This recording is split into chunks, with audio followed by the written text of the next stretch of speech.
నువ్వు నాకు టిక్కి అన్నావుగా నాతోటి. పండునా? అమ్మమ్మ ఆడిపోయింది.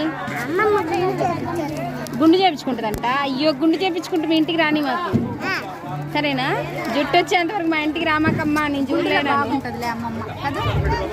గుండు బాగోదు, గుండు బాగోదు. విన్ని విన్ని ఎందుకు తీసుకురాలేదు? స్కూల్ ఏ స్కూల్ మీది? పేరు లేదా మీ స్కూల్కి? ఏం పేరు నీకు తెలీదా? బస్కి వెళ్తావా? బండి మీద వెళ్తావా? మీ అన్నయ్య బండి మీద వెళ్తాడా? మీ అమ్మమ్మ ఏం పెట్టింది మొన్న హాలిడేస్కి వెళ్తే? ఏం పెట్టలేదా? డ్రెస్సులు తెచ్చిందా? హాలిడేస్కి వచ్చిన డ్రెస్సులు తేలేదా? తెచ్చిందా తేలేదా? తేలేదా?